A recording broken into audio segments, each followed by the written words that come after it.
Today on an all-new Dr. Phil. A mom fighting for custody. Are you using drugs? No, Have you asked anyone for Percocet recently? I don't take medication like that.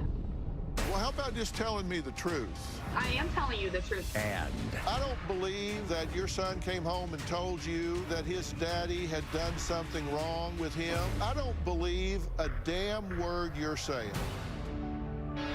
Today's going to be a changing day in your life. You've never had anybody working harder to bring you to the threshold of change than right now.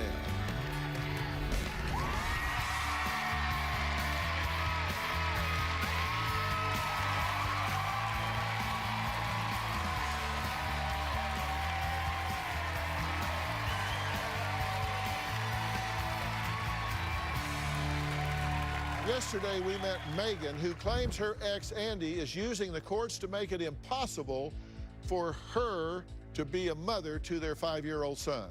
Now, Megan says Andy and his fiancée, Caitlin, have falsely painted her as an unfit and unstable drug addict, only allowing her to see her little boy once in the past 3 months. But Andy and Caitlin say, do not buy Megan's sob story because the only person keeping her from her son is her. Here's what happened yesterday. Outer space, here we go. Andy and Caitlin are alienating me from my son. High five.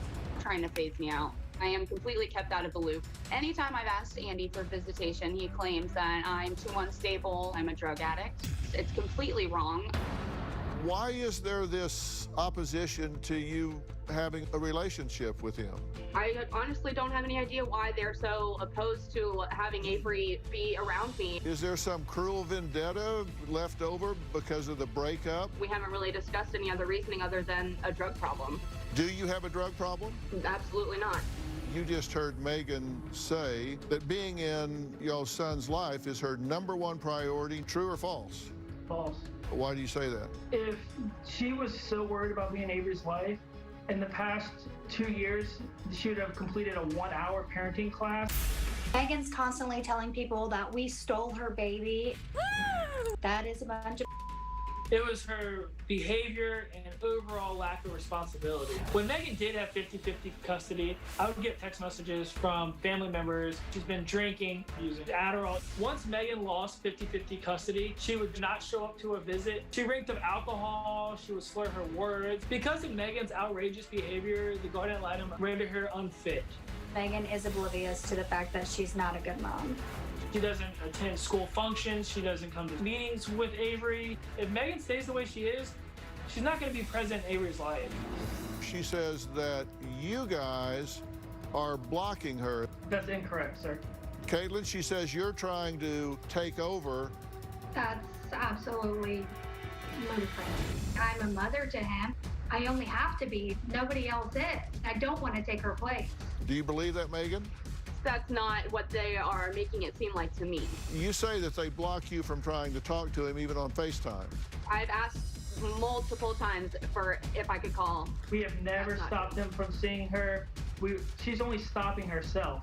In the past 98 days, the requests to speak with Avery have been 26. You have actually spoken to him 19 times.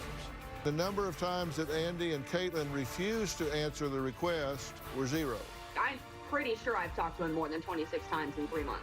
I mean, those are the facts. If that's the facts, then I guess those are the facts. You have actually lived with this couple on 2 different occasions. This is the room where Megan stayed at when she was living with us. We allowed her to move into our home. Twice. At first, living with Andy and Caitlin was amazing. It was a complete nightmare. She wouldn't help out around the house. When I was doing homework with Avery, she never stepped in. Megan treated our house like it was a hotel. Her time with us came to an end when we found out she was doing Adderall. You moved in with them? Yeah, it was supposed to be temporary until I was able to get on my feet and figure out where to go from there. That doesn't sound consistent with them trying to block you from Avery's life. They say you were detoxing from alcohol and Adderall. I'm not sure where they get this alcohol usage from. I wouldn't say that I was detoxing, but I was definitely in a state of depression. Were you on drugs at the time? No.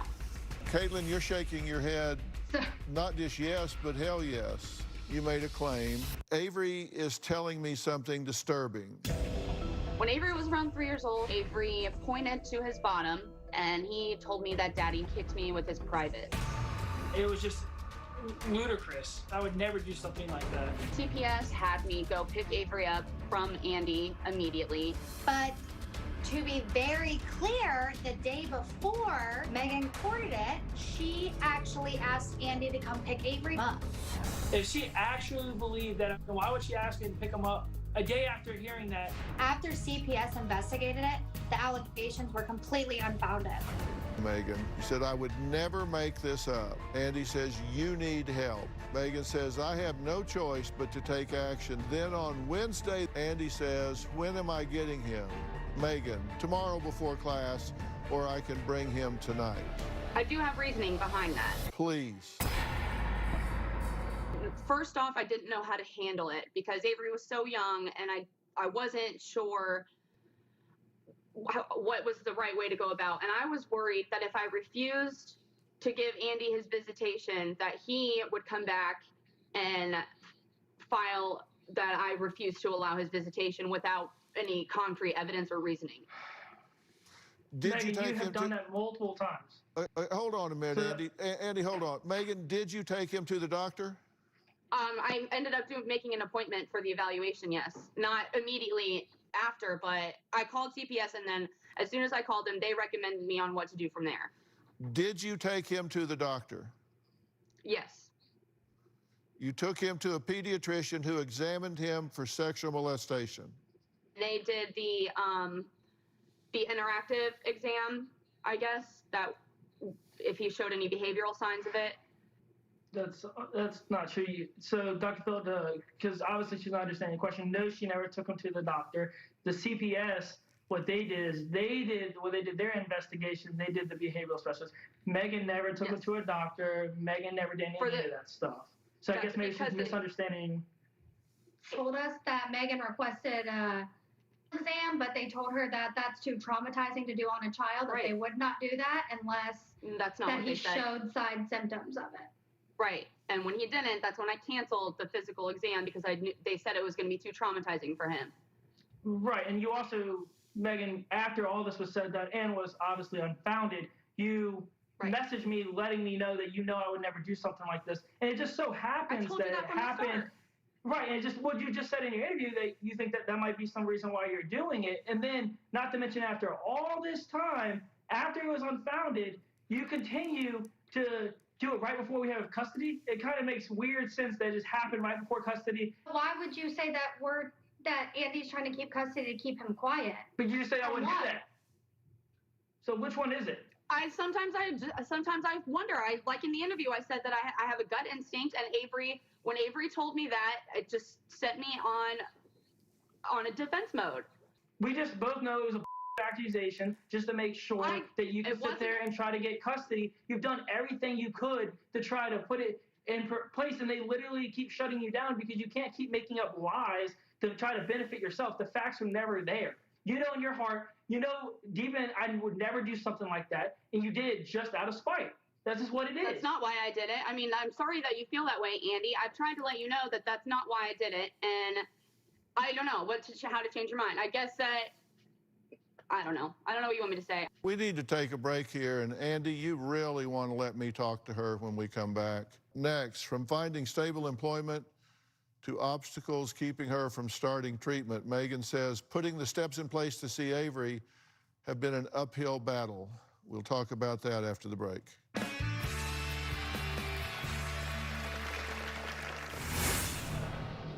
You either believed this or you didn't. I've never been in a situation like that before.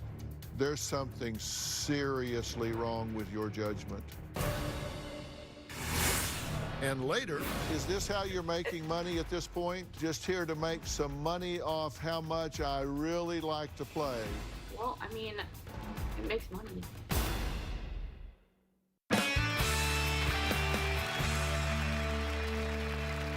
Megan, did Avery come home and tell you what you are alleging he told you, or is this something that just as a desperate mother, you were pushed into saying in an effort to try to get access to your son. Avery came to me and told me that.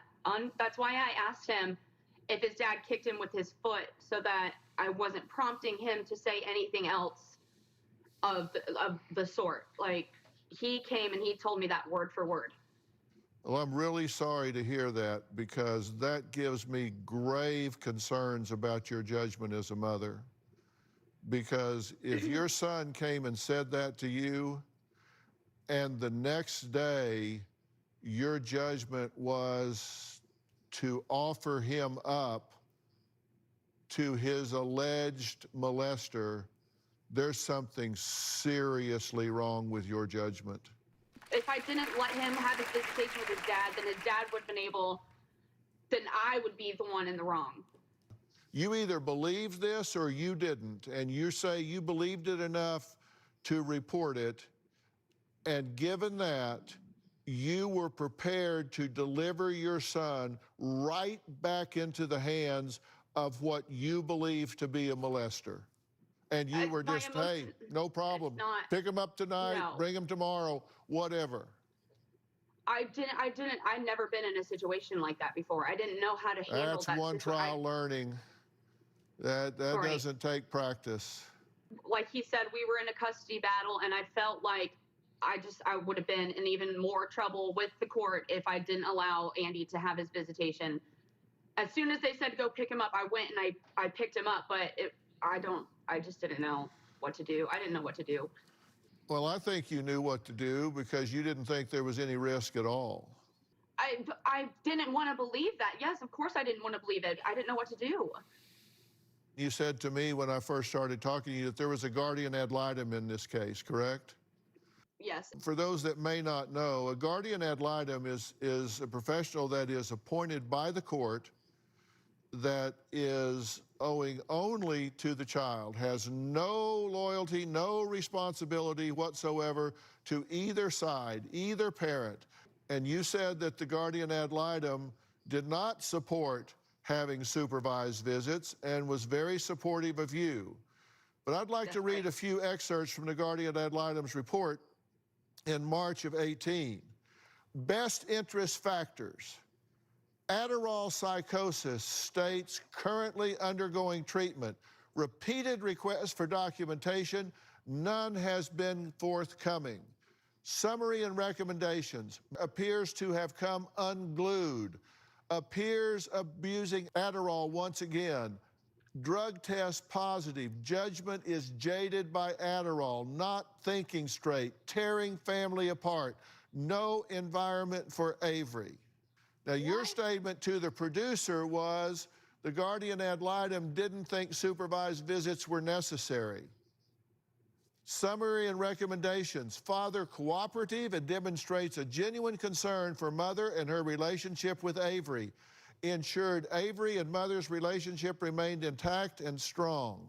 Megan, what are you talking about? That the guardian ad litem was supportive of you and not supportive of supervised visitation. It says coming unglued, Adderall induced psychosis. What are you talking about? This was verbal. This was expressed to me verbally in the courtroom. Oh, so she wrote her report and filed it with the court as an officer of the court, sworn statement, but then told you privately you're really okay. Yes. Megan, come on. Listen, if you want to have a relationship with your son, you need to get real with yourself and with me. You were told that you needed to complete a 1-hour parenting course 3 years ago. Have you done that? No. You told me your #1 priority was to have your son in your life, and you haven't found 1 hour in 3 years to complete a parenting course? No, I haven't. If this is your #1 priority, why have you not completed a 1-hour parenting course that takes you one step closer to having your son back in your life? Because everything else just seemed like so much. You are also to complete a drug education and rehabilitation course. You haven't done that either, have you? No, I haven't. And you're to be employed, and you say, I can't be employed because I'm smoking dope. I'm not doing that. Can you pass a drug screen? We know this. This is happening. People are telling on her to us. I don't know, Caitlin. I don't have Klonopin. Like, I don't have a prescription for Klonopin or anything. It just doesn't add up. And later, somebody needs to tell you the truth. I don't believe a damn word you're saying.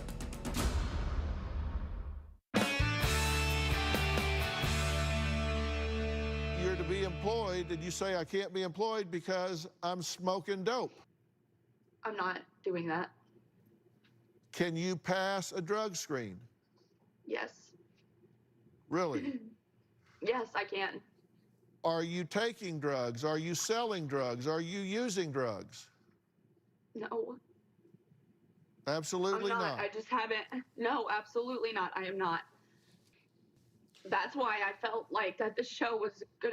Like, it would be okay to go on the show because I'm not doing drugs. I'm not selling drugs. My circumstances haven't been the best.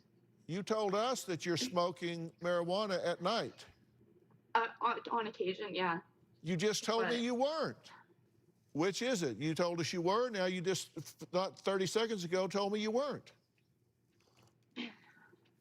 I wasn't really considering that in the definition of drug use, I guess. I said, are you using drugs? Are you selling drugs? Are you involved in drugs in any way? You said no.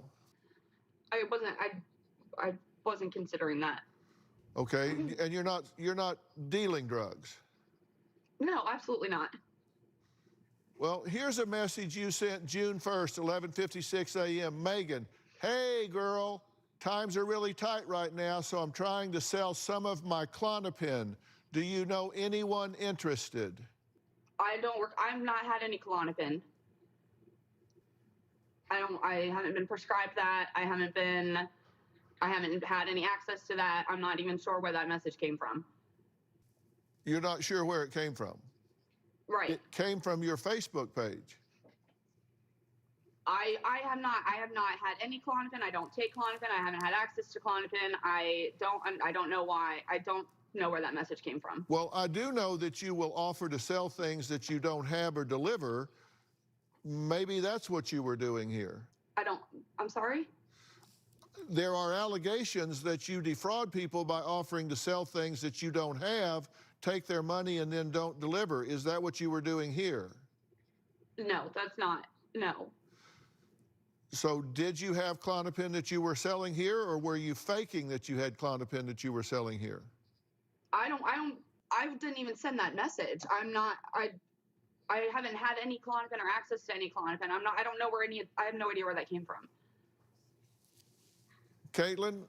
Dr. Phil, I don't know if it's her perception is her reality, but I don't think she realizes that people love to report to us like we are her parent or something. I know. So when she does things and people will screenshot it from their phone and send it directly to us, letting someone saying, oh, do you want to buy some of my Klonopin? And then they go on about it. And like, we see it, like we don't have to confront her about everything right now, but we know this is happening. People are telling on her to us. So I don't understand. She said she didn't even send the message. So someone stole your phone and had a whole conversation about Klonopin on your Facebook. I don't know, Caitlin. I don't have Klonopin. Like, I don't have a prescription for Klonopin or anything. Like, it just doesn't add up. How about Percocet, Megan? I don't know. Have you had any dealings with Percocet recently? Not that I can recall, no. Not that you can recall. Yeah, I can't remember the last time I went to the doctor for pain and they would give me Percocet. Is there any reason anyone would have told me that you had been trafficking in Percocet recently?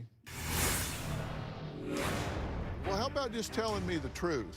I feel like that, obviously, since you're asking me this question, that you have some kind of information stating that I have, but I haven't. I am telling you the truth.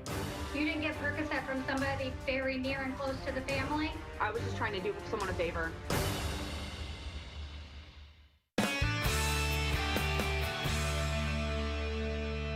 Is there any reason anyone would have told me that you had been trafficking in Percocet recently? Recently, I don't know. People are always saying stuff. I don't know.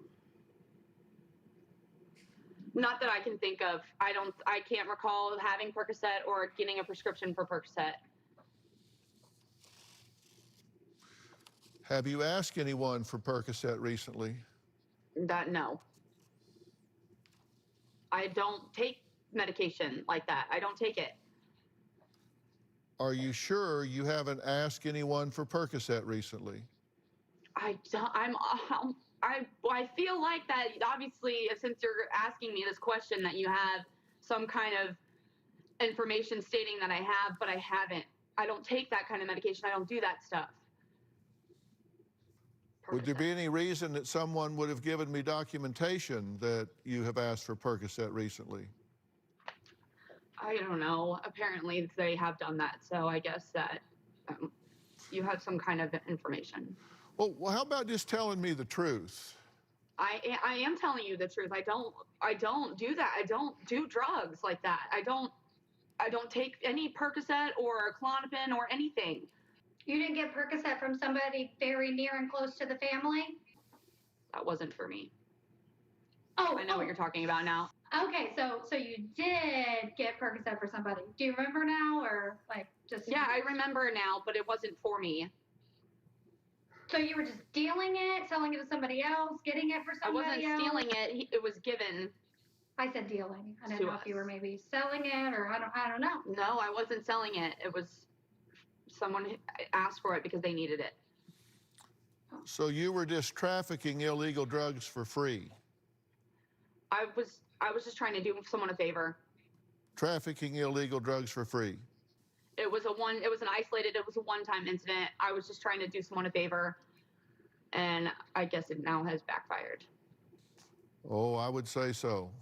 Is this how you're making money at this point? Just here to make some money off how much I really like to play. You get what you pay for with me, smiley wink face. No, it's not how I'm making money. And that was when COVID first started. And a lot of people in the service industry or in industries where they lost their jobs went that route to try to make some money. You understand that when this is on the internet, that the court and the guardian ad litem, they just pull this stuff up and assess whether or not you're providing a stable environment for your child. Well, I mean, it makes money. That's not how I'm making money now. I tried it out for a moment and it wasn't for me, and I haven't been back to that website since March. Well, I mean, I kind of find it hard to believe that she hasn't been to that website since March. People tell us that she'll post, oh, subscribe to my page or a new page. I don't think she tried it for once. I mean, I think she was actively doing it and making money, but that's just my opinion. But here's my thing. If you're making money with that, even though obviously, it's not I don't agree with it, but it's up to you to do that, then how come you haven't used that money to at least do something positive? When's the last time you said, hey, I'm going to bring by something for Avery, I'm going to bring him some toys, or hey, I'm going to bring him some clothes, You or said I'm not hey, allowed I'm near going your to house, so... Megan, we both You know. said if I come near your house, it's going to be, you're going to give me a restraining order. So that's why that hasn't Megan, happened. that's when you were acting erratically. And at the same time, like I said, I'm not doing that anymore. I tried it out. Well, we have to take a break, and I started this by saying I believe that parents should be in their child's lives. I'm going to talk about what I mean by that and what I think Megan needs to do in this situation, because I believe that Megan can be in her son's life, but some things need to happen first. So how has all of this affected Avery? Well, according to Andy, this is what he asked his father. Why doesn't my mom want me anymore? We'll talk about that after the break and determine whether or not she really does.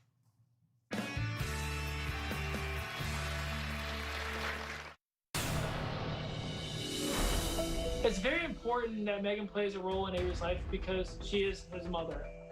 Avery is extremely affected by Megan's absence. He's 5 years old. He's becoming more and more aware. I mean, he asked me, why doesn't my mom want me anymore? It really breaks my heart to hear him say that, knowing that he loves his mother and that she could care less about being a part of his life. Avery has a hard time really comprehending or understanding where his mother is and what she's doing. There's a lot of resentment and anger towards Megan from Avery. I like to constantly reassure him that his mother does love him and thinks about him, because I don't want him to ever think it was something that he did wrong. It's very hard to explain to Avery. We have been able to use the pandemic as a good excuse or cover for her, saying that, you know, she just can't find somewhere to live because of it. He longs for that relationship. He wants it. Megan just needs to grow up, get her act straight, and take responsibility. Let me tell you something. And I'm going to tell you what I'm going to tell you because I want you in your son's life. And somebody needs to tell you the truth. One time, somebody needs to tell you the straight up truth, whether you want to hear it or not. And you need to hear from me that I don't believe a damn word you're saying. I don't believe that your son came home and told you that his daddy had done something wrong with him. First off, I don't believe that that happened, number one, whether he said it or whether he didn't. So let me be very clear, Andy. I don't believe that you ever were inappropriate with your son in any way. I think if somebody put a gun to your head and said, molest your son, or I'm going to pull the trigger, you would just tell him to shoot. Because I don't believe you would do that, not for 1 second of 1 minute, ever, ever. So I don't believe that happened. I don't believe it would ever happen. And I don't believe that he came home and said that to you, Megan, at all.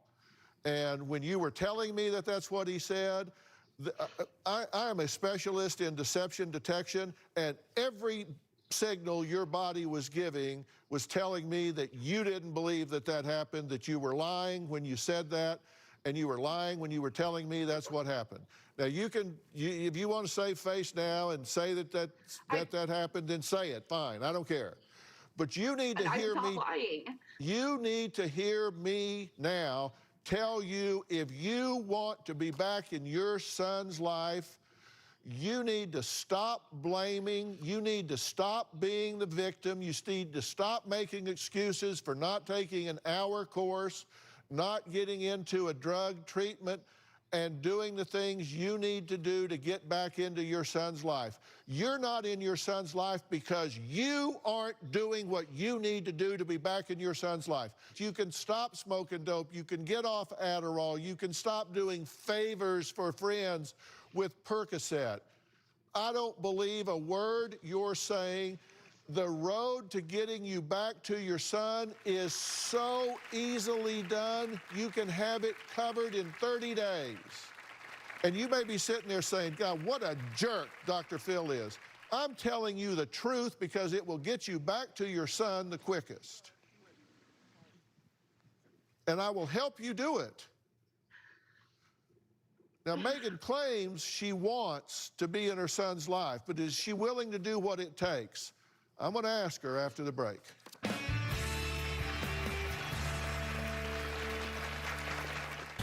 Hey, everyone, season 19 is underway. If you never made it to Hollywood to be a part of the studio audience, well, now it doesn't matter. If you're in Oklahoma, Georgia, Texas, New Jersey, or anywhere else in the world, now you can be a part of our virtual audience. All you need is a computer and an internet connection. Go to drphil.com and click on Be Part of the Audience for more information. That's right. Hope to see you soon.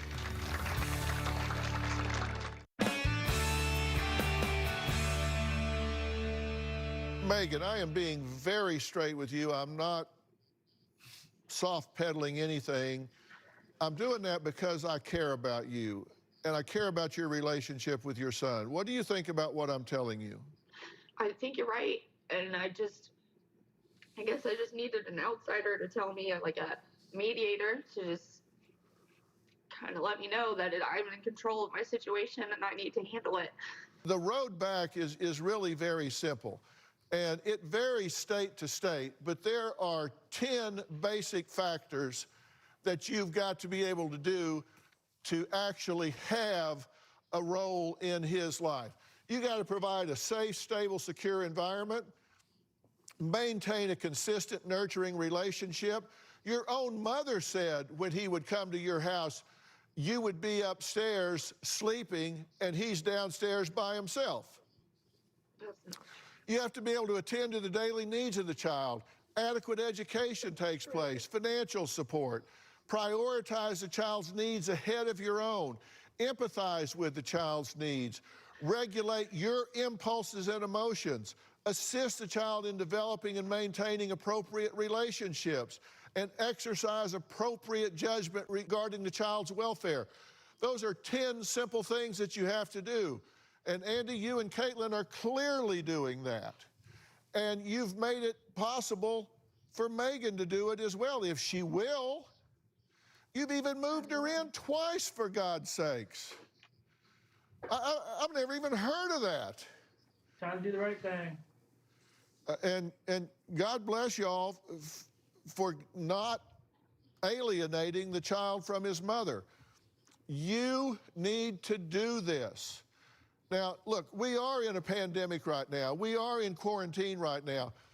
And I will set up immediately 10 sessions for you through Doctor on Demand with somebody that you don't even have to leave your house. You can just get on your computer and I will set you up with a professional at Doctor on Demand, which is a company my son and I started that will sit down and say, let's make a plan and put the dots close together and kickstart you and get you moving in that direction, and we'll set that up right now so you don't have to do this on your own. Thank you so much. I appreciate that so much. And if you will just put one foot in front of the other, you will be amazed how quickly you can get back.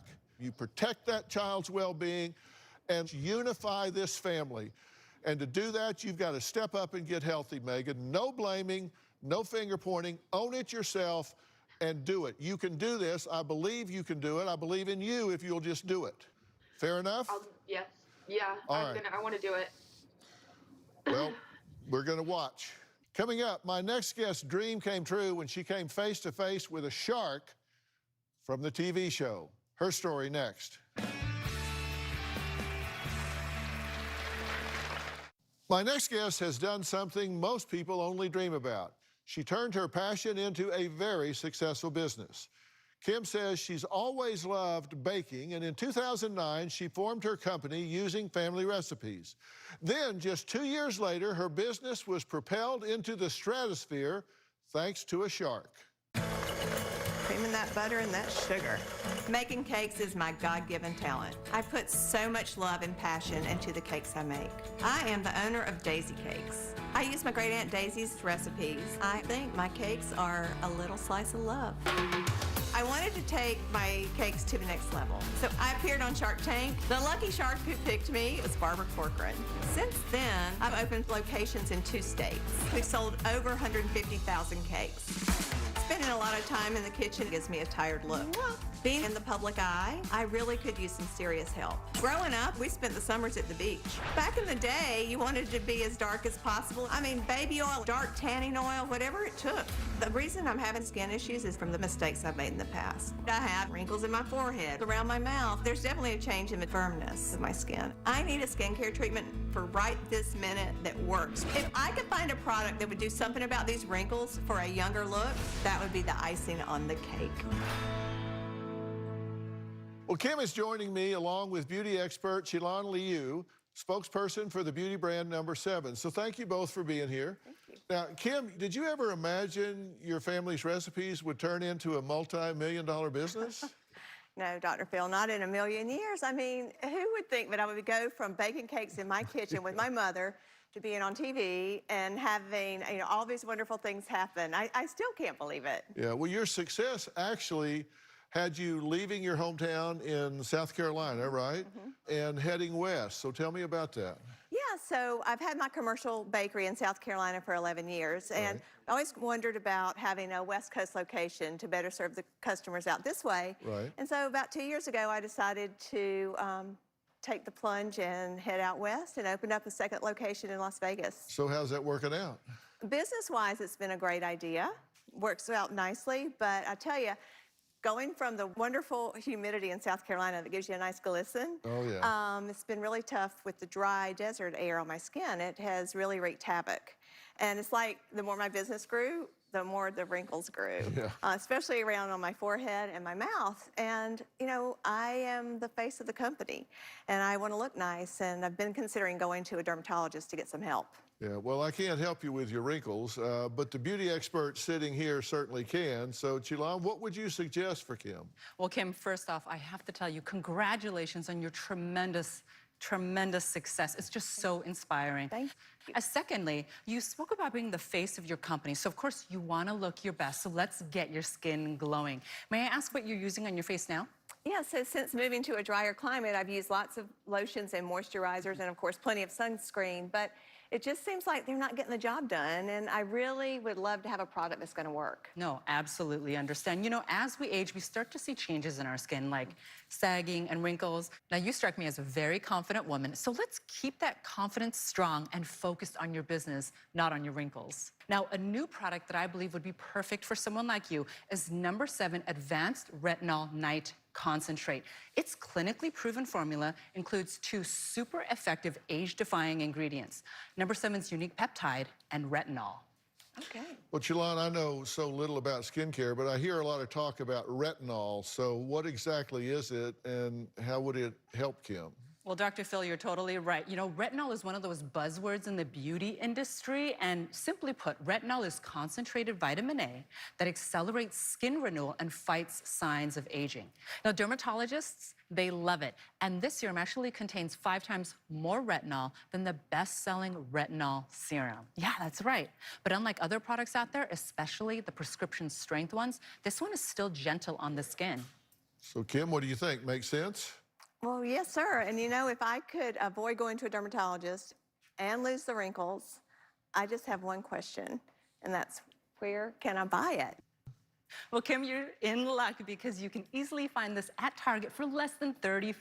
But you don't have to go shopping just yet because No. 7 is sending you home with a year's supply.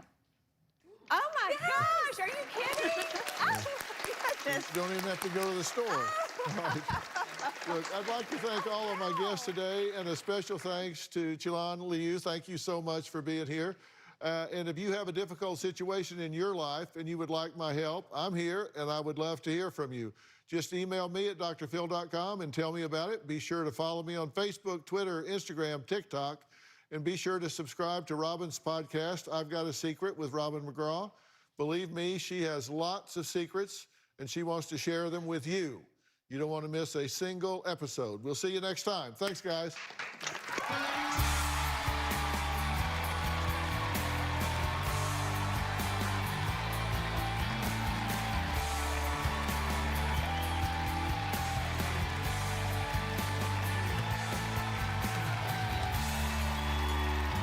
Bounce, bounce, all the girlies bounce. Take 'em to my house, turn the party out. Bounce, bounce, bounce, all the girlies bounce. Take 'em to my house, turn the party out. You won me 1,000 times, memories can kill ya, but it didn't hear ya. I thought that I could fly, but woke up on the asphalt. I swear there was the last time. I've always been naive, call it.